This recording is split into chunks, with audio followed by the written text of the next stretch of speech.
part ça, la folie?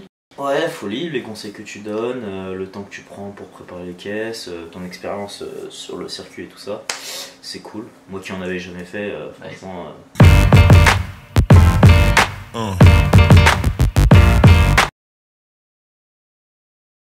Et voilà, comment on fait une bonne purge. Ouvre, ferme. Le truc c'est que ton train avant là, il faut qu'il soit souple pour adhérer en fait. Du coup si tu mets des combines filetées, ça le rigidifie parce que c'est plus raide que d'origine. Et le problème c'est que du coup tu vas perdre l'avant, et en perdre l'avant tu vas avoir du mal à drifter. L'avantage de ces ressorts là, c'est que je peux choisir la raideur précise du ressort. Je vais pas mettre un ressort genre qui a été choisi pour ta bagnole soi-disant, tu vois. Moi je vais arriver, je vais vraiment regarder ce que tu veux comme utilisation, ok? Et avec les calculs que je vais faire, en fonction de l'utilisation que tu as de ta voiture, de ton poids par roue, etc., je vais te dire, il te faut tel ressort. Alors qu'HR, ils sont là, ouais, on fait telle raideur. Voilà, c'est tout. Au revoir. Ça marche pas comme ça.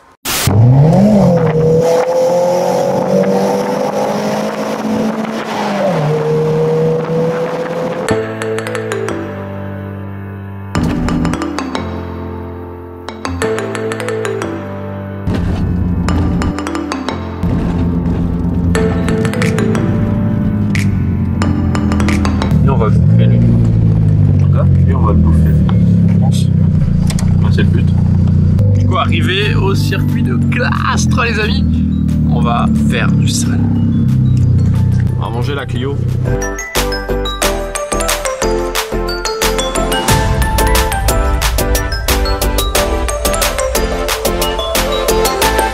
C'est ça un 8. Un 8? Ouais. Ah ouais, un 8 tu vas largement monter à 2-2, hein. T'en fais pas. Hein. Mais là il fait froid encore. Honnêtement, un 8 c'est le strict minimum, frère. Crois-moi. Bienvenue dans cette nouvelle vidéo. Je suis Clément d'Objectif Grip et c'est un plaisir de vous parler. Et aujourd'hui, on passe une journée sur le circuit de Clastres, les amis. Clastres, c'est un des meilleurs circuits du nord de la France. C'est dans les Hauts-de-France, à côté de Saint-Quentin, c'est-à-dire grosso modo entre Lille et Reims, alors vraiment à peu près. Contactez-moi si vous voulez qu'on aille y rouler ensemble. Sur le côté, il y a une mid-jet, mais vous verrez que ça se traîne un petit peu. Ça, c'est l'effet grip de mes vidéos. Donc Clastres, c'est un circuit exceptionnel, le grip est correct. Il y a à la fois des virages rapides et des virages lents. Il y a deux configurations différentes. La configuration dite vitesse et la deuxième que l'on appellera la configuration technique qui nécessite un châssis plus affûté. Le commissaire de piste nous fait signe, donc on met tatane.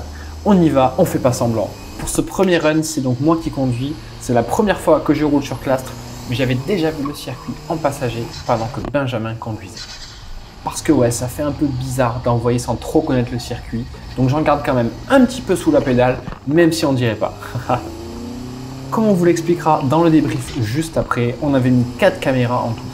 Une devant sur le pare-choc que vous voyez actuellement, une derrière sur l'aile que vous avez vue pendant l'intro et 2 autres dans l'habitacle. Donc une sur mon casque pour normalement voir la route et le volant et une sur le pare-brise pour vous montrer nos réactions et surtout celle de Benji en fait. Mais ces caméras n'étaient pas toutes les miennes et nous avons eu quelques soucis techniques. Donc vous ne verrez pas les films des caméras malheureusement. Donc là on s'élance, on met piétole, on fait chauffer un petit peu les pneus même si la voiture avait déjà roulé juste avant de mémoire. Parce que ouais, ça fait quelques temps, c'était courant septembre ou novembre. Donc il fait quand même assez beau, surtout pour le nord de la France. Voilà, il fait beau même si on ne voit pas le soleil, bon c'est le nord, hein, les gens comprendront. Il ne fait pas très froid, on est en t-shirt dehors donc c'est pas gênant. Il doit faire autour de 20 degrés, quelque chose comme ça, à plus ou moins 5 degrés on va dire. Alors concernant la voiture, elle bouge pas mal, surtout sur les appuis. On n'a vraiment pas confiance dans ces suspensions en fait qui se penchent énormément. Les amortisseurs sont des E-Bac ou HR et sont très souples, alors on ne sait pas trop lesquels. On va changer ça, ne vous en faites pas, il veut investir sur sa voiture, donc ça va être changé. Sur les appuis, voilà, on voit la voiture qui se penche vraiment. Et comme ça manque un peu de carrossage en plus à l'avant de sa voiture, parce qu'il n'a pas de coupelle réglable ou quoi que ce soit, et que c'est un McPherson, eh bien ça ne pardonne absolument pas. Pour ceux qui ne savent pas, le McPherson, c'est un type de suspension qui se trouve sur la majorité des tractions, pour ne pas dire toutes. Et on le retrouve aussi à l'avant de beaucoup de propulsions, comme les BM, des japonaises et même les Porsche. Donc moi, j'ai ça à l'avant de ma voiture, par exemple sur ma Nissan S13. J'ai fait une vidéo sur le McPherson, donc allez regarder ça pour tout connaître là-dessus. J'en parle aussi dans ma formation, donc si ça vous intéresse, mettez un petit commentaire ou envoyez-moi un message sur Facebook. Donc un McPherson qui est préparé, qui est bien réglé, ça marche très bien. Avec les bons amortisseurs, le bon carrossage, etc. Il n'y a aucun problème, ça tourne impeccable. Le problème, c'est que dès que ce n'est pas bien réglé, dès que l'on n'a pas suffisamment de carrossage, comme dans ma vidéo, alors là, c'est absolument impardonnable. C'est-à-dire que ça va glisser dans tous les sens. C'est ce qu'on voit actuellement. Alors, pour bien préparer un McPherson, il faut d'abord quelque chose de rigide, de très rigide, et en plus avoir le carrossage nécessaire parce qu'il n'y a pas de gain de carrossage là-dessus. Sur d'autres systèmes de suspension, comme la double triangulation, on va gagner du carrossage en fait en virage. Alors que là, on n'en gagne pas. Donc s'il n'y en a pas assez, vraiment le pneu il devient fou et il va glisser jusqu'à Namek. Donc la voiture que je conduis actuellement, c'est la voiture de Benji, forcément. C'est une Golf 4 GTI avec un moteur AGU, pour ceux qui connaissent. C'est donc une traction de 150 à 160 chevaux environ. C'est important parce que vous allez voir que l'on a du mal à suivre les Lotus en ligne droite juste après. Bon, cependant, il a un intercooleur et une dump forge. Niveau suspension, il a des E-Back ou HCR. Les deux se ressemblent comme deux gouttes d'eau, donc on n'est pas vraiment sûr, mais c'est l'un ou l'autre. Et honnêtement, c'est quasiment pareil. Il a un train arrière d'Audi TT avec des Silent Block Powerflex Black équipés en Bilstein B4 et des ressorts E-Back Sportline. Donc ça fait un petit mix bizarroïde et vous le verrez, c'est vraiment trop souple, surtout de l'arrière. En pneus, c'est du semi-slick, on est sur des Nankang NS2R. Alors c'est un peu l'entrée de gamme du semi-slick, mais ça reste du semi-slick. Niveau freinage, c'est des disques TRW en 312 mm à l'avant. Ça commence à être gros, parce que je vous rappelle que la voiture, elle fait même pas 200 chevaux. Et 256 mm à l'arrière. Durit Aviation aux 4 coins et liquide de frein haute performance purgé la veille, comme vous l'avez vu dans la vidéo de la première partie. Donc vous pouvez cliquer en haut à droite si vous ne l'avez pas déjà vu. Les plaquettes TRW sont montées sur 4 étriers de S3. Ce sont des étriers flottants malheureusement, donc c'est pas terrible. Vous allez voir tout de suite le résultat de ce genre de frein. À proscrire, vraiment. Sinon, au niveau de l'avant, il n'y a pas d'autobloquant pour compenser les amortisseurs pourris. Donc, ça patine. Oui, parce que si vous avez de bons amortos, avec les bonnes raideurs de ressort, ça patine beaucoup moins et vous n'avez, entre guillemets, pas besoin d'un autobloquant. Quand je parle de bons amortisseurs, je parle de quelque chose de sur mesure en fait. Exactement ce que je propose à mes clients. Donc si vous voulez devenir client, envoyez-moi simplement un message sur Facebook ou en commentaire sous la vidéo. Et vous verrez tout ça la prochaine fois, lorsque l'on ira sur circuit avec Benji, il ne patinera plus. Pour la géométrie, c'est pareil, je lui ai fait du sur mesure. Vous voyez les résultats, on arrive presque à suivre les Lotus en virage alors que nous avons des pneus bien inférieurs. Les Lotus sont équipés en Toyo R888R et Nankang AR1 que je vous invite fortement à essayer.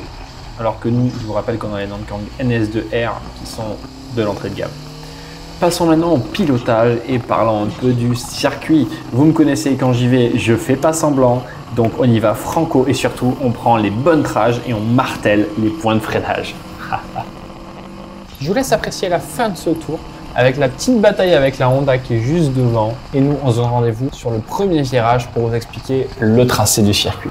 Comme il n'y a pas de ligne de départ, on va dire que le premier virage, c'est celui qui est juste après l'endroit où on rentre sur le circuit.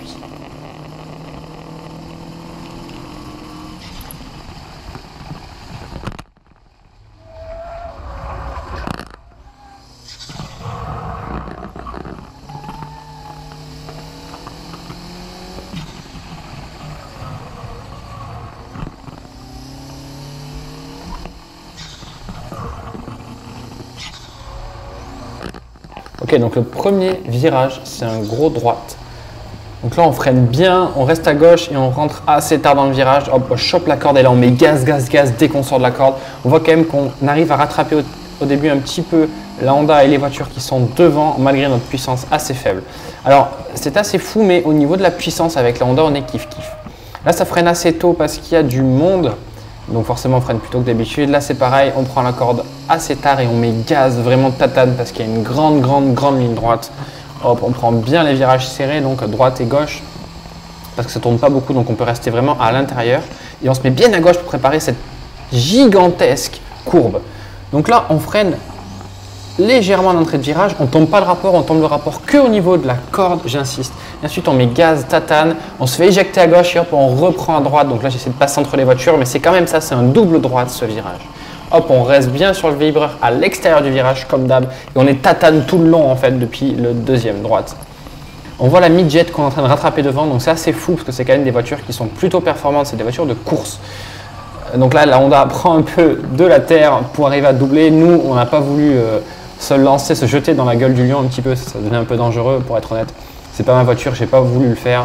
Donc on reste un petit peu derrière. Là on freine au panneau 50 mètres environ, gros frein. Là on est un peu arrêté, bon voilà. En plus il y a la Porsche qui va nous doubler.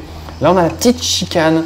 Là on prend le premier gauche assez tard pour pouvoir prendre le droite, être bien à l'extérieur quand on prend le deuxième droite. Là c'est pareil, on a encore une sorte de chicane. Donc là on peut mordre un peu sur les vibreurs. Tout le monde mord, donc on peut le faire aussi. Deuxième chicane. Et on a complété ce tour donc de façon assez simple. Alors c'est assez rapide, donc c'est dur à expliquer comme ça à haute vitesse. Donc on va essayer de le refaire là tout de suite avec la Porsche, la mid-jet qui est devant. De mémoire, on arrive à doubler cette mid-jet. Donc vous voyez que la Porsche se fait vraiment catapulter par rapport à nous. Même la mid-jet, honnêtement, on a du mal. Alors là, je ne sais pas pourquoi, le virage il prend assez lentement alors que niveau puissance, il nous a exterminé. Donc voilà, on double sur le frein, tranquillou. Là, je suis rentré un peu fort, comme on le voit. Donc la trajectoire n'était pas vraiment au top. Donc là, à droite, on reste bien serré. Virage de gauche, c'est pareil. L'idée là, c'est vraiment de minimiser la distance parce que dans tous les cas, on n'arrivera pas assez vite pour que le virage soit un problème. C'est pas un virage très important. Donc là, on reste bien à gauche. On prend à droite, on voit l'Honda qui nous attend, mais c'est pas grave. On prend à droite, on rétrograde à ce moment-là, par là à peu près. Et ensuite, là, on met tatane. On va chercher à gauche pour reprendre donc ce double droite. Je vous rappelle, et là, hop, on sort du virage bien sur l'extérieur. C'est extrêmement important, le externe, externe. Là, c'est pareil, on se prépare, on freine au panneau 100 mètres, hop, on monte sur les freins, et puis on va chercher le vibreur intérieur. Donc là, on rattrape quand même la Porsche, donc c'est pas si dégueu finalement, notre temps dans cette magnifique Golf 4 GTI.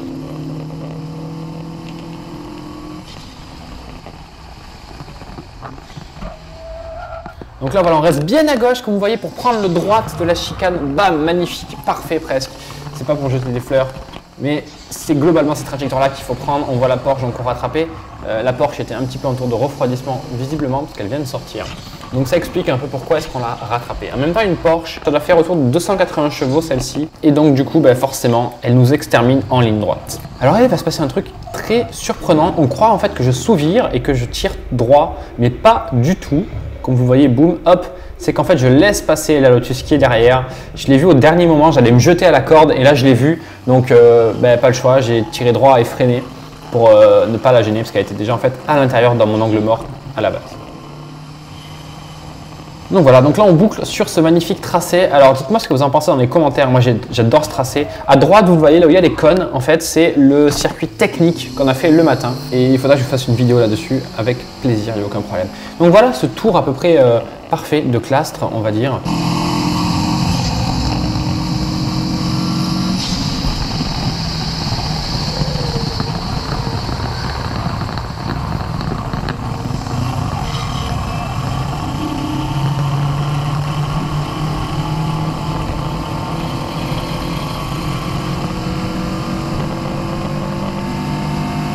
Donc là, on enchaîne les tours, on double cette magnifique 106.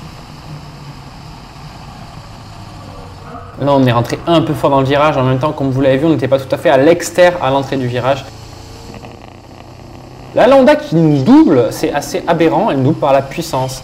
Alors, voilà, donc un beau rapport à puissance, cette petite Honda. C'était très agréable de jouer avec elle. On va peut-être un petit peu trop jouer pour être honnête. Vous allez voir ce qui va se passer sur le prochain tour. Ça va être très marrant.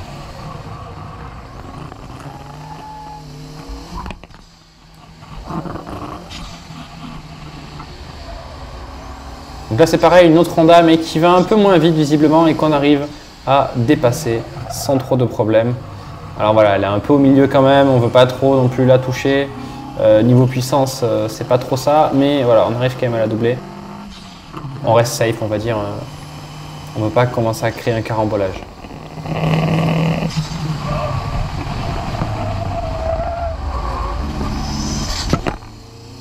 Alors, le petit problème, vous allez le voir, il va survenir, il va se mettre en place tout doucement. C'est souvent comme ça, les conséquences se mettent lentement en place pour arriver à la catastrophe, dirons-nous. Donc, ce qui va se passer, c'est que le monsieur en Honda, devant nous, va se dire « Tiens, je vais me laisser doubler parce que j'ai envie d'être derrière et de le suivre maintenant. » Parce qu'on le suivait jusqu'à maintenant, là, donc voilà. Donc là, il est à l'arrêt.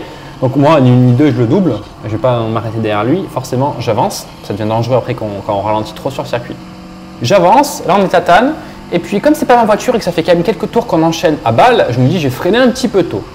Un petit peu plus tôt pour avoir de la réserve, de la marge. Et là Benjamin me dit oh t'as freiné un petit peu trop tôt là quand même. Bah oui je garde de la marge mon ami. Du coup virage d'après, bah, je me dis bah, allez on tape dedans quoi, on y va. Et j'ai peut-être légèrement un petit peu trop tapé dedans. Voilà. Donc on prend l'angle du bac à gravier léger, je vous du coup remets ça pour que vous puissiez en profiter.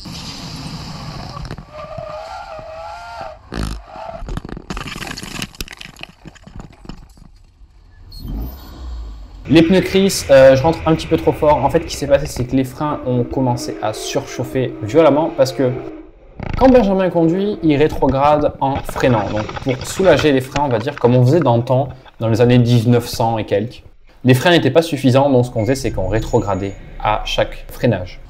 Donc, on demandait au moteur pour soulager les freins. Aujourd'hui, c'est plus du tout le cas, on a des vrais freins. Mais sur sa voiture, il n'a pas de freins assez endurants. On sait le faire, mais lui, il les a pas montés. Sauf que moi, j'ai l'habitude de ne pas rétrograder parce que 1, ça permet de se concentrer sur le freinage et 2, ça ne change pas l'équilibre de la voiture. C'est beaucoup mieux de ne pas rétrograder en freinant sur circuit. Je vous le confirme. Le seul truc, c'est qu'il faut avoir des freins qui soient un minimum endurants. Sauf que, comme ce n'est pas le cas sur sa voiture, lui, il n'a aucun problème. Sauf que moi, quand je roule comme un dégénéré, forcément, les freins surchauffent. Et c'est ce qui s'est passé sur ce virage-là. J'ai freiné légèrement plus tard que d'habitude. Les freins étaient en plus au bout de leur vie. Résultat, ça freine pas bien et on le voit, ça freine que, on va dire, assez tard. Les pneus crissent parce que j'essaie quand même de rentrer dans le virage. Je me dis, je vais pas viser le bac à gravier non plus. Du coup, ça ne tourne pas. On voit que je remets droit. Je remets un bon coup de frein parce que quand on tourne, il faut soulager. Donc, je remets droit pour pouvoir en remettre, rajouter du frein. Et puis, je réessaie de tourner et on voit que ça galère un petit peu. Et c'est comme ça que je prends que l'angle du bac à gravier. Et du coup, on reste pas bloqué dedans. Ça, c'est extrêmement important. On reste pas bloqué dans le bac. On n'est pas enlisé parce qu'en général, dans un bac à gravier, pour en sortir, c'est plus ou moins compliqué selon si on est bien au centre, hein, globalement. Donc souvent, ça bloque la session circuit pour tout le monde et il faut se faire tracter hors du bac. Donc ça coupe un peu tout. Donc évitez ça au maximum et prenez simplement que les angles. On n'est pas sorti très vite, vous l'avez vu, donc c'est pas très grave. Ce que je veux que vous reteniez de ça, qui est très important, c'est de mettre des freins de qualité, des freins endurants. Donc si vous avez une question au niveau de la qualité des freins qu'il faut mettre, vous pouvez venir me voir, poser une question sur Facebook ou même en commentaire et je vous répondrai. Dans tous les cas, il y a tout dans ma formation sur la performance automobile, la formation qui vous prépare au circuit, autant au niveau de la puissance moteur que au niveau des freins et du châssis, de l'adhérence pour du coup doubler des Porsche, doubler des Lotus, etc. Vous allez voir, c'est ce qu'on va faire avec cette voiture. On va en fait appliquer ma formation à la lettre sur sa Golf 4 GTI. Alors au niveau des budgets, vous prenez le budget que vous voulez dans votre voiture, c'est vous qui voyez. Lui, il n'a pas un budget énorme dans un premier temps. Il en aura un par la suite, il m'a dit, mais dans quelques années. Là, tout de suite, on va faire ce qu'on appelle l'étape 1 de ma formation parce qu'il y a plusieurs stages, plusieurs étapes, en fait, plusieurs marches. Et tout simplement, ce qu'on va faire, c'est prendre la première marche, la première étape de ma formation et vous allez voir le résultat. Bientôt, on ira retourner sur Clastres pour vous faire un petit comparatif avant-après des temps de référence et des performances de la voiture et vous allez plutôt être surpris. Donc voilà, mettez bien des freins de qualité et encore une fois, si vous avez la moindre question, la moindre envie d'améliorer votre voiture, tout est dans la formation.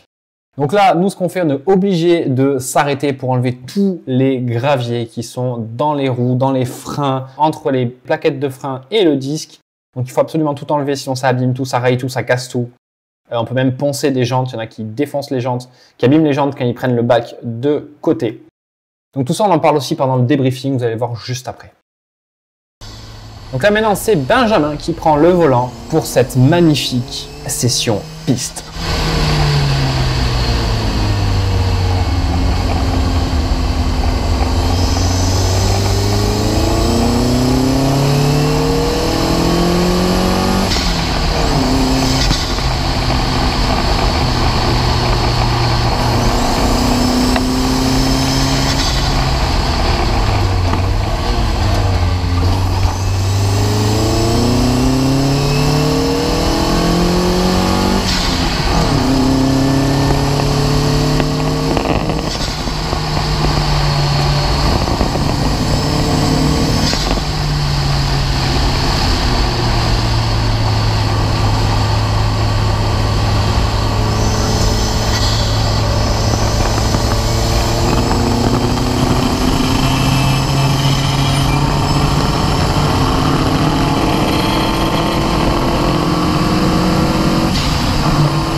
Mon petit Benjamin, après Ouais. cette petite journée, qu'en as-tu pensé? Bah écoute, que du plaisir. Hein. Que du plaisir, que du La bonheur. voiture fonctionne bien, pas eu de problème dessus, c'est fiable, ça marche. La voiture, ça va. Le problème, c'était les pilotes. On va dire bac à gravier 1, Clément 0. Voilà. Les freins ne m'aiment pas. Donc changez vos freins les gars, je vous ferai un petit topo là-dessus. À part ça, la folie. Ouais, folie, les conseils que tu donnes, le temps que tu prends pour préparer les caisses, ton expérience sur le circuit et tout ça, c'est cool. Moi qui en avais jamais fait, franchement, c'était vraiment une bonne expérience. En plus, Ouais, sur ouais. le circuit de Castres, c'est vraiment sympa. Ouais, phénoménal. Il est un première petit peu fois. plus rapide que Abbeville, Ouais. en été. Du coup, je pense que t'as un peu plus de sensations que, tu sais, en termes de vraiment de grip pure sur la voiture. Clairement. Tu peux plus, après je sais pas, à Abbeville, toi comment tu l'as senti dans la voiture À Béville, il y a beaucoup de grippe. Après, il faisait chaud, il faisait grand soleil. Moi, je l'ai fait en R888 aussi, en Toyo R888R. Là, on était en Langkongen S2R. Donc, forcément, rien à voir. Les températures n'étaient pas les mêmes. Donc, je trouve qu'il y avait moins de grippe là. Mais voilà, ça dépend du pneu. Après, le circuit est beaucoup plus petit sur Abbeville. Le revêtement, j'ai l'impression, est beaucoup plus rugueux. Donc, ça défonce plus vite les pneus. Mais par contre, ça grippe plus. Et comme c'est un plus petit circuit, il y a, même s'il est très large, plus large d'ailleurs que Castres, je trouve, par endroit, sur les virages en tout cas. Les trages sont respectés, du coup ça grippe plus, il y a plus de gomme en fait, comme il est plus petit et tout. Donc du coup tu as plus de grippe à cette façon-là. Sur Castres, les zones de freinage à la fin de la journée, elles étaient bien noires quand même. clair. Et ouais, Castres, super circuit, on a fait du coup dans les deux sens. Le premier sens le matin avec le gros pif-paf que j'ai adoré, qui est dommage. D'ailleurs, il y a plein de pif-paf, genre plein de chicanes dans le truc. Un peu longue, un peu rapide, ramassée, etc. C'est vraiment la folie. Et l'après-midi, on a fait du coup le circuit vitesse, le grand circuit. Quel circuit t'as préféré toi? Le grand, j'étais un peu plus à l'aise. Ouais, ok. J'ai mieux, enfin, je sentais mieux le grip de ma voiture Ouais. à haute vitesse Voilà, c'est ça. que à basse vitesse. Je pense que je suis pas suffisamment bien monté encore Clairement. en châssis. Clairement, c'est ça. Là, on sent vraiment le châssis sur le circuit basse vitesse en fait. Il est pas plus court, il est juste différent et il demande plus à la Un petit bagnole. peu plus technique, moi. Je Ouais, trouve. clairement. Et moi, j'aime beaucoup les pif-paf entre guillemets à grande vitesse. C'est des pif-paf qui passent pas à 30 à l'heure, c'est des pif-paf qui passent à 70. Et ça, j'adore ça, moi, personnellement. Mais on sent du coup les limites de la voiture et c'est le problème. Par contre, il y avait du coup un long droite demi-tour qu'on prend deux fois qui fait du coup à 180 degrés. Et celui-là, il est magnifique. Ouais. Celui-là, il est exceptionnel. Et très compliqué à appréhender quand tu connais Au début, pas le ouais. grip de ta voiture. C'est vrai qu'au début, bah, tu te chies dessus et t'oses pas accélérer. Mais la réalité des choses, c'est que ouais, la voiture grippe vraiment très bien. Et que bah, on peut passer vraiment pleine balle, accélérateur à fond et j'irai juste corriger le volant. Clairement, ouais. Et surtout, du coup, ce que j'expliquais, c'est vraiment ne pas rétrograder à l'entrée de ce virage. Les virages longs comme ça, c'est encore pire que les autres. C'est vraiment, on freine dedans, on fait bien son virage, son freinage et tout, on capte la vitesse qu'on veut. Comme il est long, on a une grosse partie avec une vitesse constante. Et juste avant d'accélérer, parce que pour garder la vitesse constante, il faut accélérer un petit peu, vraiment filer de gaz. Et juste avant d'accélérer, on tombe du coup les rapports, donc on tombe une ou deux vitesses, ça dépend. Mais on tombe pas ça en entrée de virage. En plus, sur un virage comme ça, le problème c'est qu'on fait souvent un freinage en appui, surtout moi. Et sur une traction, ça va, on va perdre l'avant si on fait ça. Mais sur une propulsion, si on commence à rétrograder violemment, on risque de perdre le cul et la voiture déstabilisée, on perd surtout énormément Comme de la temps. Porsche a fait. Ouais, exactement. On perd beaucoup de temps et après on peut faire comme la Porsche et sortir carrément du. Mais sans parler de ça, juste on perd du temps parce qu'on part en glisse, etc. Donc vraiment, je vous invite à ne pas rétrograder à l'entrée des virages. De ce virage-là, en tout cas, de ce type de virage. Et du coup, bah là, je vais retravailler mon châssis. Ouais, on a fait les pressions des pneus. Bon, bien sûr, on venait de la route, on avait 2 barres et demie, c'était beaucoup trop. Là, on tient un 8 à froid. Un 8 à froid, ouais, c'était vraiment, on voulait pas descendre trop bas parce qu'il faisait froid quand même. Il a un peu plu, on savait pas trop, on avait de la route aussi, donc voilà. Et du coup, on visait 2 barres à chaud, on était à 2,2 quand même au niveau de la sensation. Après, c'est une gomme qui est assez dure, donc c'est bien d'avoir de la pression pour que ça chauffe et du coup que ça se ramollisse. Même si je pense qu'on n'était pas optimal, mais c'était pas le but aujourd'hui. Non, Vu la voiture. Ouais.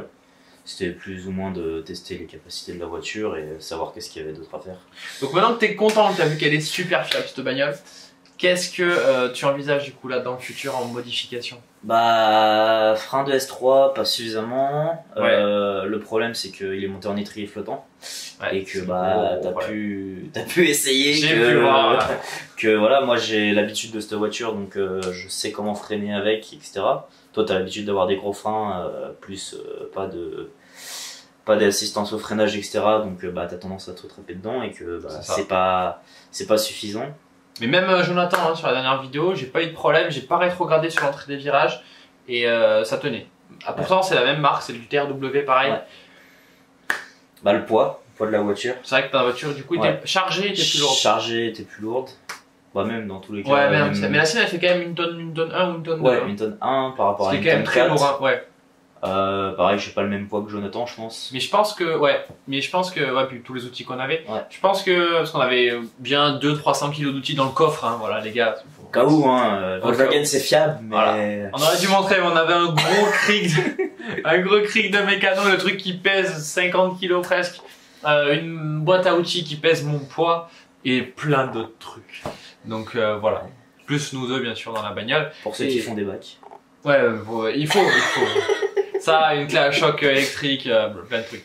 Mais ouais, je pense que sur sa Mini, Jonathan a des freins qui sont similaires à toi en diamètre en plus. Donc forcément, je pense même je dois être un petit peu plus gros que sur Jonathan. Ouais. Ah. Après, mon problème, c'est que là, mon freinage est déjà usé. Ouais. J'ai déjà fait plus de 25 000 bornes avec, donc il était déjà usé. J'avais mon problème de roulement. Donc j'ai pas pu financièrement changer le freinage pour cette sortie. Donc bon, en soi ça allait quand même. Ça a fait le taf. On a pu prendre du plaisir. On a pu prendre des bacs de gravier. Voilà. Et ouais, du coup, bah, prochaine modif, je pense d'un point de vue économique passer en frein de Mégane 2 RS parce que c'est un montage plug and play avec les cales d'adaptation. Clairement. Et surtout, du 4 pistons. Et les plaquettes de frein. Les plaquettes de frein, voilà, des vraies plaquettes de frein. Parce que les TRW ne sont pas des vraies plaquettes de frein, je suis désolé. Jonathan m'a parlé d'une marque de frein que je ne connaissais pas. Je lui ai dit, vas-y, essaye. Parce que pour lui, les Carbon Lorraine n'existent pas sur sa Mini Cooper S. C'est que sur les freins de JCW, donc de John Cooper Works. Ouais. Je lui ai dit, essaye, c'est de la PGB, quelque chose comme ça. Mais toi, du coup, dans ton cas, les Carbon Lorraine existent. Mais voilà. Prendre dans tous les cas des bonnes plaquettes. Il y a des Pagil ou des Mintex qui existent qui sont très corrects. AC8R, ils appellent ça. Ouais, bon, après j'imagine que les prix. Ouais, mais le R en fait, c'est ce qui se refroidit mieux. En fait, t'as des rainures dans la plaquette, c'est breveté. Pour que ça se refroidisse. La plaquette se refroidit. Ah putain, c'est dommage que j'avais pris une photo, mais j'avais un pote qui avait fait quelque chose d'assez extraordinaire avec ses plaquettes. C'est pareil, c'était rainuré. Tu sais, il y avait des cailloux qui s'étaient ouais. Mais. Ah, c'est voulu très bizarre. Voilà. Mais bref. Donc du coup ouais, RC6, RC5 Plus c'est pas aussi bien, même si voilà c'est limité, mais au moins RC6, grosse plaquette, c'est vraiment ce qui fait la différence, c'est le premier truc à changer et après on découle. Alors notez quand même qu'on avait fait une purge la veille pour préparer tout ça, une purge de frein donc au DOT 5.1 au Ferrodo, voilà.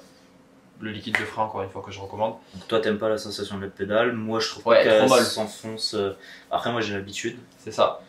Mais les Carbon Lorraine, tu vas voir, c'est pour ça aussi que je propose cette plaquette, c'est qu'en plus de travailler super bien à froid et extrêmement bien à chaud, donc elle va pas être traître. En plus de ça, elle a un feeling qui est très dur, la plaquette s'écrase pas en fait. On se rend compte que une plaquette normale s'écrase quand on teste une Carbon Lorraine qui ne s'écrase pas. Se déforme un tu vas voir. Et je veux pas dire que c'est dur d'appuyer.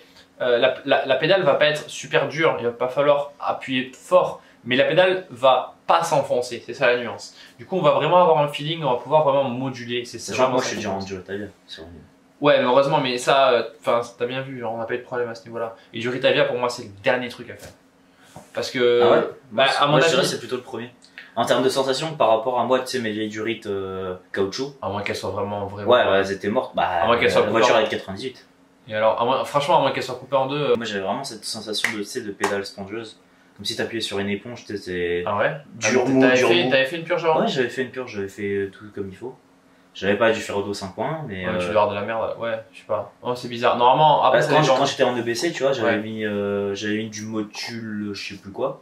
Ouais, module, ouais. Ça a une durée de vie courte, c'est-à-dire qu'au bout de pas longtemps, il faut la refaire. Ouais, non, bah, c'est tous les 6 mois, mais ouais, j'avais vraiment cette pédale spongieuse. Plus que ça. Ah non, tu dirais toi? Le module, c'est plus souvent que ça. Le module en course, on fait à chaque course. Okay. Pour te dire. Non, non, Motul, ça a une durée de vie de merde. Tous les produits Motul, je sais pas pourquoi. L'huile et tout, même, c'est pareil.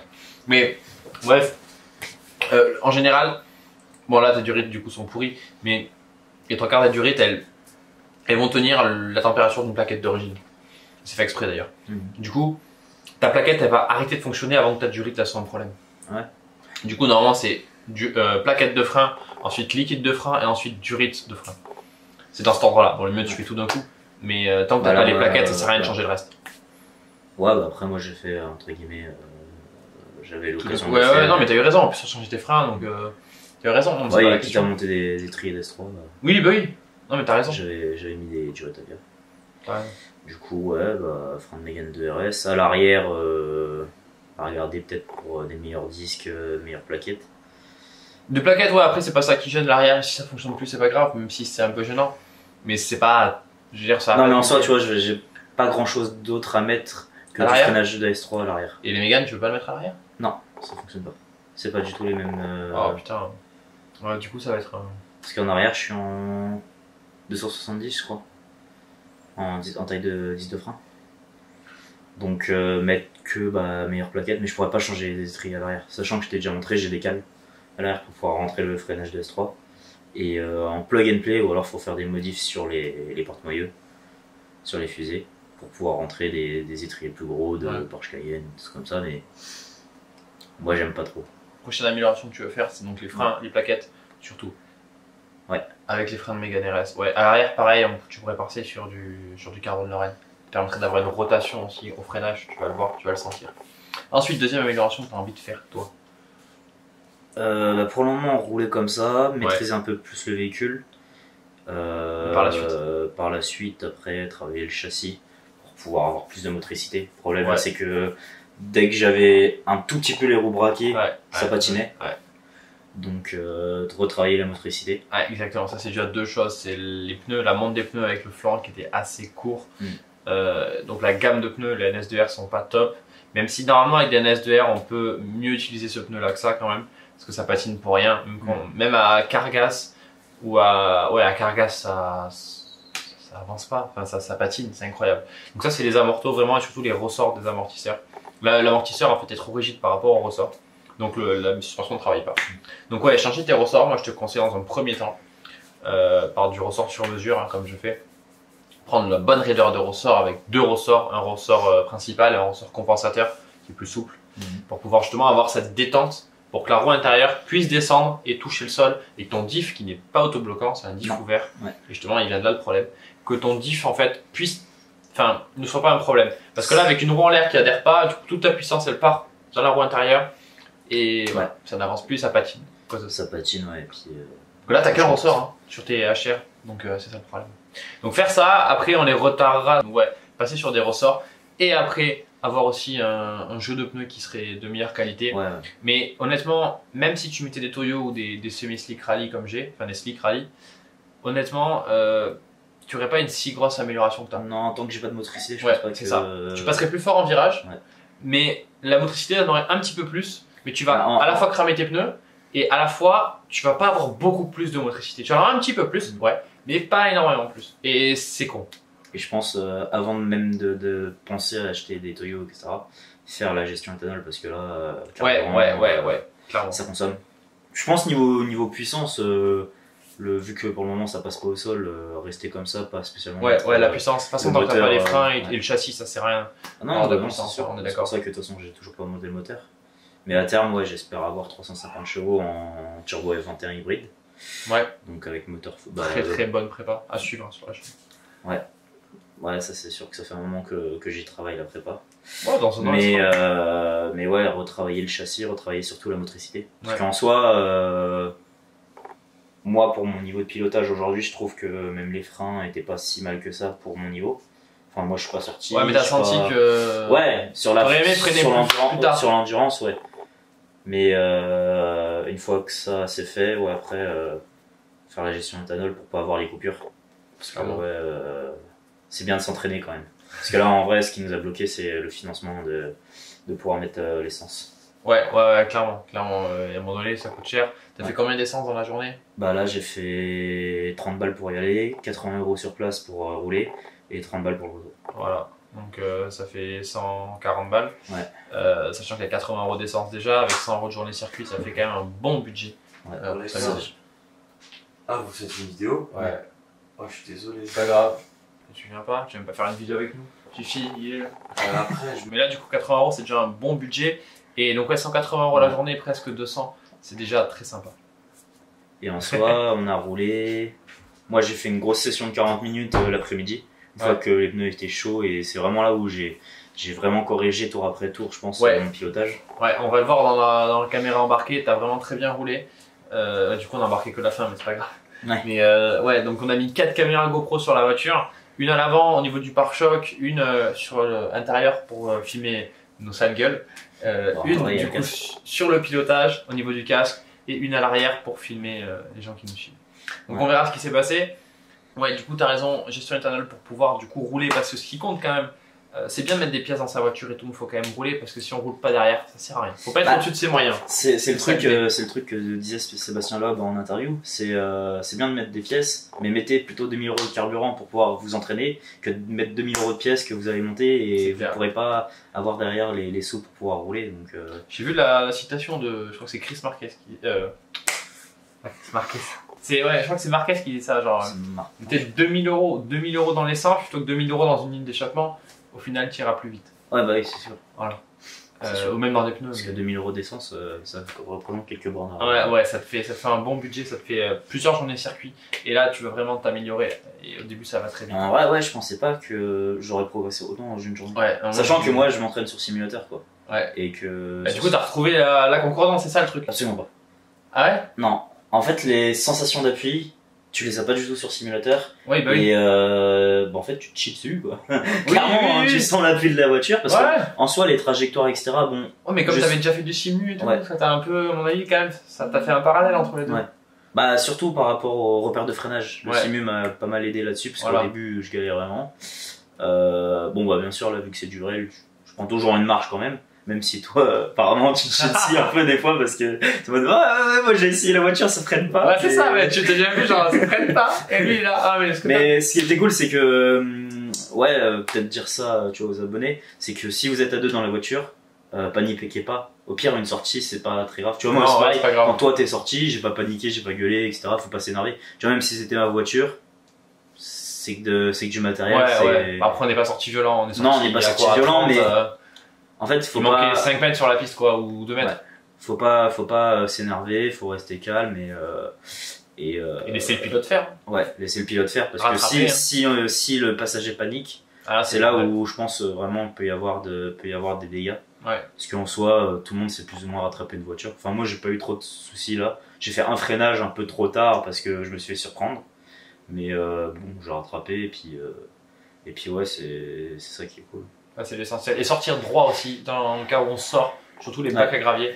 Un peu la terre aussi, mais surtout les bacs à gravier, il faut les prendre dans l'axe. Faut pas essayer, genre si on voit qu'on va dans le bac, faut pas tourner pour tourner. Faut prendre le bac droit, ça fait moins de dégâts, ça abîme pas les jantes, ça abîme pas les disques. Enfin, ça fout pas le bordel partout, sinon... surtout les biais de direction, parce que quand t'arrives dans le bac... Ouais, t'as des efforts monstrueux sur le côté, enfin, ça nique la carrosserie et tout. Alors qu'à l'avant, c'est qu'un pare-choc, en général ça plie, au pire tu repeins le pare-choc, c'est pas très grave. Ouais. Et encore quoi.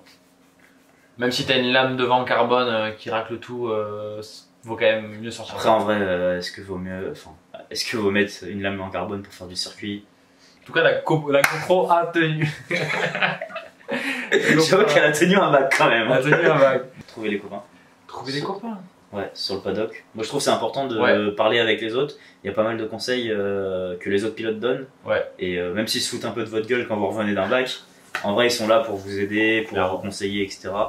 Ne serait-ce que le mec en S2000 qui nous a proposé des trajectoires et au début. Tu sais, quand moi je suis revenu du briefing, MDR il a rien dit. Oui, c'est vrai. Et après du coup il nous a expliqué un peu le tracé. J'ai vraiment oublié. Moi personnellement sur mon premier tour, tu vois, je pensais grave à ce qu'il avait dit. Oublié le truc. Moi je pensais grave à ce qu'il avait dit, tu vois, de faire très attention pour le dévers, etc. Et fallait venir au briefing. Foiré. Un degré de partout, je sais que sur le truc il y a marqué 1 degré partout. Ouais, si, autre chose à dire, faut pas essayer de jouer avec plus fort que soi, Ouais. laisser les gens passer parce que ça a tendance à les énerver. Et on a vu la Honda. Non, la Honda il cherchait ça justement. Ouais, il cherchait Il ça, m'attendait, mais mais en c'est soi, passé. faut pas est-ce faire que c'était ça. très intelligent Non. parce que ça t'a mis la pression? Non, carrément. Et je pense que c'est en partie à cause de ça que t'es sorti. Et en plus il me collait, du coup genre tu veux pas être trop violent, pas qu'il te touche, tu vois. Ouais. Non, faut pas trop coller les gens ou quoi, se tirer la bourse c'est bien, mais voilà, il y a des limites quoi. Ouais, il y a des limites. Et puis pas rester au milieu, faut bien regarder les rétros, pas rester au milieu. Ouais. Quelqu'un de plus puissant, on voit très bien que le gars il t'a rattrapé. Si t'as rattrapé bien, il va plus vite que toi, donc laisse-le passer. Genre lâche un peu les gaz en ligne droite, genre 1 seconde ça suffit, et laisse-toi doubler quoi. Mais tu vois, pour le coup, moi, c'est un peu ce que je le faisais trop le matin, je pense. De quoi? Tu vois, le matin, je niquais totalement mes trajectoires, etc. Ah oui, non, Je laissais non, passer quand même, trop les gens. non. Et l'après-midi, j'étais un peu plus combatif Ouais. et j'essayais un peu plus de tirer avec les autres. Et en soi, la Mégane RS, bah, j'étais content. Voilà, Mégane RS, que tu suivais bien quand même, hein. Ouais, sur 3 Tu suivais tours. bien.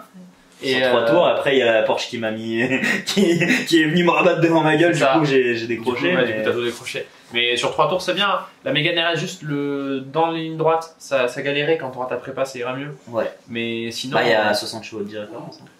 Enfin, 80 même. C'est beaucoup. Ouais. Surtout C'est qu'il est 225 beaucoup plus chevaux. léger. Et Donc, puis il avait pas tout le poids qu'on avait nous. Oui, c'est ce que j'ai dit, beaucoup plus léger. Ouais. Donc, on faisait au moins 1600 kg. Peut-être 1008. Ouais, je dirais plutôt une tonne 7. Moi je dirais une tonne 7 là, complet avec les outils. Parce que c'est une tonne 4. À nous deux, frère, on fait Ah quoi ouais, c'est vrai. En nous deux, on fait au moins, Bah, 120 au moins kilos 200 plus- kilos. ouais, 200 Bah, kilos. 300 alors. Non, 200, pardon. On fait 200 kilos, Fait Il y avait 200 au moins kilos, 200 kilos d'outillage, si ce n'est 300, donc ça fait une tonne 7, t'as raison. Ouais. Ouais, donc on faisait au moins une tonne 7, donc ouais. Donc t'es quand même beaucoup plus lourd que lui. Ouais. Et ouais, du coup, faites-vous des potes dans les paddocks, parlez à tout le monde. Parce que c'est vrai que moi je bouge beaucoup dans le nord, dans le sud et tout de la France. Et il y a vraiment des différences. Et les gens parlent plus ou moins facilement selon les régions. Donc ouais, partagez la passion, demandez sur les prépas, etc. Et on rencontre des gens cool. Ouais, et Et demandez aux important, gens de monter avec ouais. eux. Si vous avez un casque, quoi, vous pouvez demander, genre, est-ce que je peux monter avec toi? Les gens, ils sont tout seuls des fois. Et c'est cool d'avoir quelqu'un à côté en passager, même s'il parle pas. Et partager ça, du coup, et tester les voitures des autres, tester les prépas, tester les feelings de la voiture, les feelings de conduite, le comportement qu'elle a, sous-vireuse, sur-vireuse, équilibré, est-ce que ça grippe ou pas, tester les pneus, du coup. Voilà, on voit les amorceaux. Observer le les- style de pilotage. Ouais, il y a aussi, ça hein. aussi. Le style de pilotage. Puis est donner très des important. conseils. C'est quand on est extérieur, quand on est passager, on voit mieux la trajectoire, on voit mieux ce qui se passe. Que l'autre, il est un peu la tête dans le guidon. Ouais. Et il fait ce qu'il peut en fait. Et du coup, on peut lui dire tiens, ah ouais, tu peux freiner là, ou là, t'as freiné, t'es rentré trop fort, ou quoi. Et voilà, on voit beaucoup mieux en passager. Typiquement, tu vois, la dernière session qu'on a fait, Ouais, je pense que je passais à peu près à la même vitesse, par contre, c'était beaucoup plus propre. propre. Ouais, clairement. Parce que j'étais moins en bataille avec le vent, parce que j'étais en mode, bah vas-y, je vais rouler tranquille. Mais en soi, je Ouais, sur passais les freins. au niveau des vitesses, je pense que je passais quasiment au même moment, mais tu vois, c'était moins brouillon. Ouais, Et en vrai, ça sert à rien de se battre avec le vent. Ah non, c'est la première règle, faut pas se battre Ouais. avec le volant, faut se battre avec les pédales, à la limite. Mais non, mais vraiment, pas avec ça tourne pas, c'est pas le volant le problème, Ouais. c'est les pédales, c'est comme en drift. Vraiment, on tourne avec les pieds. Si ça tourne pas, faut aller moins vite, faut freiner. Ou alors accélérer pour charger l'arrière ou quoi, traction, propulsion, ça dépend. En propulsion, on accélère, ça tourne un petit peu, sans drifter, bien sûr. Et du coup, est-ce que tu conseilles d'acheter une Golf? Bien sûr, achetez des golfs, mettez-les dans le bac, c'est magnifique. Achetez des golfs pour les bacs. S'il n'y a rien dans les bacs, achetez des golfs. Mettez-les là. Mettez-les là, les gars. Et après, le but, c'est de toucher les golfs. Et tourner autour des golfs en drift. Non, mais. Une golf, ouais, c'est pas mal, c'est pas mal. Par rapport à ce que tu as pu essayer, 206, Clio, parce que c'est à peu près la même gamme de puissance. C'est un entre peu lourd. 150 Le et problème, 200 c'est que c'est chevaux. lourd. Ouais, mais parce que j'ai une version 5 portes. Ah, Tu prends la version 3 portes, elle a une tonne de. t'as 200 kilos. J'ai 200 kilos. De portes. Ouais, de portes. Ouais. Ouais, quand même.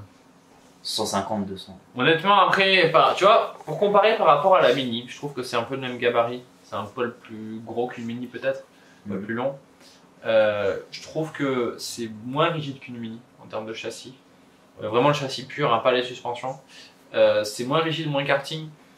Et ça se comporte un peu moins bien. Après, au niveau du prix, du coup, c'est pas du tout pareil. Ah ouais. Mais du coup, c'est un peu plus léger. Par contre, là, au niveau des chevaux, pour moi, ça poussait plus. Ah ouais? Je peux pas te dire ça. Pourquoi? Mais une Mini, c'est combien? C'est pourtant 170 chevaux. Bah, THP, c'est ouais, 170. Hein. C'est incroyable. Après, c'est peut-être 170. plus, peut-être plus linéaire. Ouais. Mais Bah, vraiment, peut-être qu'il charge plus tard aussi que moi. Je sais pas, j'ai pas essayé. non, pour moi, c'est incroyable, mais pour moi, ça poussait plus la tienne alors qu'en fait. Alors qu'on était plus Alors, lourd. rapport en puissance de merde. Et l'autre avec sa 90 chevaux, il a pas cassé, c'est impossible. Ou alors il fait 200 kilos. Ouais. Bah, ça fait 800 kilos une Civic. 90 chevaux. Et là, mais il était à la moitié du poids qu'on avait. Ça veut dire que t'as 180 chevaux sur la tienne, c'est cohérent. Ouais. C'est cohérent. C'est ça. Ça fait 800 kilos une Civic. Ça veut dire que t'as beaucoup plus, t'as 200 chevaux au moins pour le poids de la Mini. C'est pour ça que tu as plus vite. 200. Putain, tu vas peut-être aussi vite que moi. Non, je rigole. Je pense pas quand même. J'ai au moins T'as 400 pour une tonne 1. 50 ou 100 chevaux de plus, ouais. Ouais. Une tonne 3 plutôt, on va dire. Moi aussi j'ai une mallette aussi, juste une mallette. Mais... Au cas où. Plus pour le moteur que pour. De toute façon, une fois que j'aurai ma prépa, je serai dedans. Tu Une fois que j'aurai ma prépa, je serai dedans. À ligne droite. faut motricer après sur une traction, calme-toi. Bref. Bon, du coup. De toute façon, je serai devant, tu seras dans le bac. Exactement. Avec ma voiture. Hein. Du coup, faites-vous plaisir, kiffez ça, éclatez-vous, roulez beaucoup, c'est ce qui compte, c'est l'essentiel. Ça y est, le focus il est sur ta tête, c'est pas grave. Là, pareil, il t'aime bien, il m'aime plus. Du coup, voilà, un petit mot de la fin. Tu vas refaire ça, du coup, t'as envie là, il était là, il était au bout de sa vie en fait. Il me disait, je sais pas trop ma Golf, si je vais finalement continuer la prépa, elle est bien comme ça. Pour moi, elle est aboutie et tout. On l'a mis sur circuit, on a vu vraiment du coup ce qu'il n'y avait pas sur sa voiture, on a vu les limites de la bagnole. Et là, il dit putain, ça m'a relancé. Et là, ça y est, il va mettre 3000 € de budget, il va débloquer les fonds, il va appeler le banquier. Et voilà, il va mettre 5000 € là-dedans, sa Golf. Hein, et puis tu vas refaire du circuit là. Ouais, je vais refaire du circuit. Dis merci pour l'hébergement, Fifi. Merci Fifi pour m'avoir. Fifi. Fifi Merguez. Fifi Merguez. Fifi pilote pas. Fifi, je l'ai vu dedans. Fifi Marmotte. Ouais, c'est ça. Fifi Marmotte. Mot de la fin, faites-vous plaisir, roulez entre potes, parce que en vrai je pense tout seul c'est beaucoup moins fun. Clairement. Surtout prenez l'expérience des autres, parce que clairement Clément sur mon pilotage m'a vraiment beaucoup orienté, parce qu'au début clairement je passais pas aux endroits qu'il fallait. C'est l'expérience. Hein. Ouais bah oui, c'est sûr. Prenez bien l'extérieur, vous verrez sur les vidéos, faut bien prendre l'extérieur, utiliser ça autant en entrée de virage qu'en sortie. Bon la corde en général on le prend, le vibreur à l'intérieur on le prend. Mais l'extérieur en entrée et en sortie de virage, on écarte et tout. Vraiment, il faut y penser. Surtout sur une traction comme ça qui n'a pas de motricité. La Mini, c'est pareil, mais elle a quand même beaucoup plus de motricité. Mais quand les roues sont trop tournées, ça te patine. Ouais. Du coup, il faut ouvrir le volant. Donc, on peut aller chercher l'extérieur, écarter. Et là, du coup, ça motrice, on se fait éjecter du virage et on double des Mégane RS. Voilà, tout simplement. Des Ford Focus RS même. On l'a pas tué celle-là, mais voilà, bon, je l'ai fait à Alès, ça arrive. Donc voilà, on va reproduire ça, on sait pas encore quand il aura fait ses freins, parce que moi je trouve plus cette bagnole tant qu'il a pas mis des freins. Sauf pour l'amener à la déchetterie, mais je pense qu'il a pas envie de la mettre à la décharge. Si, à la casse. Tu la mettras à la casse. Tu veux la casser? Il y a déjà 2 S13 dans ton... Tu veux la casser? Non, ne parlons pas de ça. Bon petit gars, en tout cas c'était cool. Bah ouais. Peace. Donc tu veux dire autre chose? L'hébergement aussi. Du coup ouais, mot de la fin. Du coup tu vas refaire une petite vidéo, on te voit mon ami. C'est pas cohérent avec le début. Non, tire-toi, on finit l'intro. Ouais, et tire-toi. après, En vrai j'ai peur de bateau. Allez. Merci Fifi pour l'hébergement. Mais sauf que la caméra elle ne tourne plus. Donc tant mieux. Voilà. Un bâtard, tu vas même pas me dédicacer. Non, on va faire une vraie vidéo, tous les deux.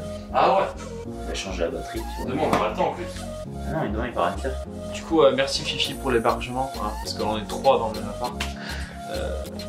Petite vidéo de Fifi, mais de toute façon j'ai fait un autre truc à part. Donc là c'est une vidéo, tu vois. Là je t'ai mis dans ma story là. Oh, sympa. Mais en vrai, ouais, c'est dommage que t'as pas pu essayer la voiture. Ah, Maes 13, on en parle? Quand est-ce que tu l'essayes, Maes 13? De quoi? Quel est stress? Maes 13, elle t'aide tellement bien Je connais pas. qu'elle va te mettre des coups de raquette, mon frérot. Je connais pas ce genre de voiture. T'as bien raison. C'est quoi? T'as bien raison, frérot? Le 30 les gars. Parce que ça va trop vite. Le 30 Ça freine trop bien. Et que ça va te mettre des coups de raquette. Bon. Tu veux qu'on fasse une vidéo ou tu veux pas qu'on fasse de vidéo? Écoute-moi petit, déjà, première chose, j'espère que tu as adoré la vidéo. Si c'est le cas, mets-moi un pouce bleu et abonne-toi s'il te plaît, ok? Ensuite, je te parlerai de mes autres vidéos, mais ce sera dans un second temps. Là, tout de suite, ce que tu as vu dans la vidéo, si ça t'a plu, si tu arrives jusque là, c'est que ça t'a plu, mec, je le sais directement. Et je suis quasiment sûr même que tu es un abonné. Ok? J'ai parlé de petits ressorts, ok? De ressorts sur mesure, d'amortisseurs sur mesure dans cette vidéo et comment en fait avoir une caisse qui te ressemble à toi, qui te plaît à toi et qui est en fait la meilleure caisse pour toi. Pour ça, il te suffit dans la dernière description, il y a des liens, tu cliques dessus, tu auras ton cadeau gratuit et je t'expliquerai tout comment est-ce que tu peux avoir du coup ces amortisseurs-là, cette voiture qui te convient, qui te correspond à toi. Ça passe par les amortisseurs, par les freins, par tout ça. Tu peux aussi améliorer la puissance avec la tenue de route et tu peux aussi nettoyer ton moteur de fond en comble, avoir un moteur ultra propre qui est d'une fiabilité énorme et qui tient énormément de kilomètres. Et ça, l'intérêt, ça te fait gagner à la fois beaucoup d'argent, ça te permet de garder la voiture que tu adores si tu es un collectionneur ou autre, et ça te permet aussi de ne pas avoir de problème sur la route, de ne pas avoir de panne, de choses comme ça, d'être bloqué sur l'autoroute ou quoi, de devoir appeler le dépanneur. Ça prend du temps, c'est en général vraiment pas agréable.